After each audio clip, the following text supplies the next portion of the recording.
kabila lao, taifa lao, na watu wa taifa hilo wafurahie, waendelee kunawiri. Ndio sababu amepewa hivi vitu. Kwa hivyo pasta atatoa baraka kwa ajili ya vitu ambavyo amekabidhiwa. Okay. Sikiza.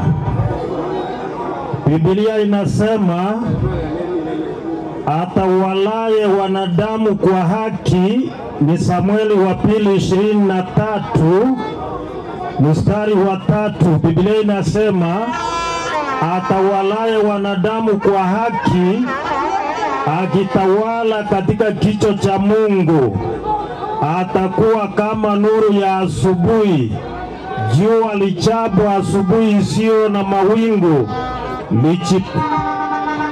lachipusa majani mapichi juu ya nchi. Tunaomba. Baba na Mungu wetu uishie juu mbinguni, kwa mara nyingine tunaliita jina lako kwa sababu ya huyu kiongozi. Leo hivi amepatiwa mamlaka kuwa ni kiongozi katika eneo hili, na matarajio kabisa ya kwamba awe ni kiongozi wa Kenya. Na neno lako linasema ya kwamba watawala wa wanadamu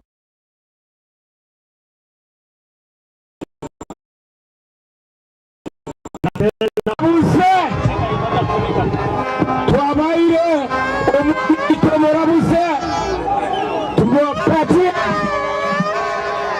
nyinyi kama business, mutembee kila mahali, muokoe nchi yetu. Kalonzo Musyoka, Rigathi, kijana wa Malwa, sasa wapokee kijana wetu Fred Okoth Omotoge. Arambe! Arambe! Arambe! Haya.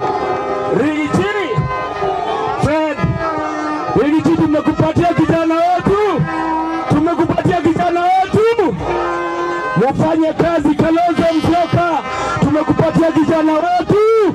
Mutembee na yeye kila mahali. Asante sana. Asante. Asante sana. Asante sana.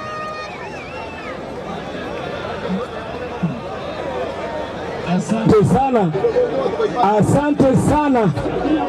Asante sana. DJ nipatie ngoma, DJ nipatie ngoma.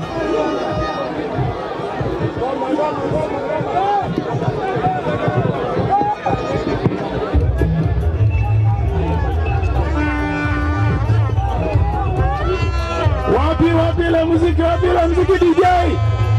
Haya bwana DJ.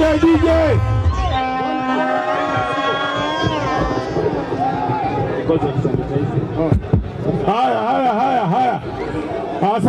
Asanteni.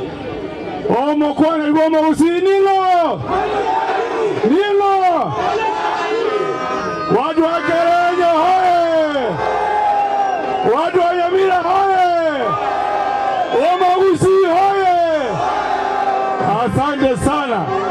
Wana tuwakolile nganaga korua Kerenyo mwakolo sairio mogaka.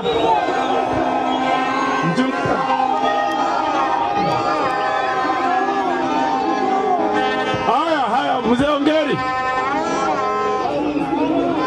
Haya sasa, kabla tumwachilie Dr. Fred Matiang'i, tunataka mzee mmoja wa jamii ya Omogusi, mzee Profesa Ongeri.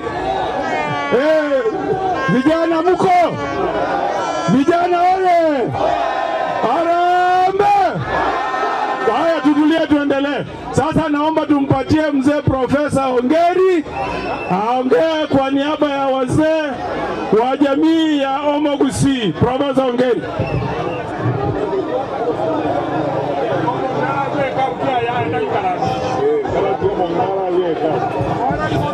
Haya, sasa tunafanya desturi moja, tunaomba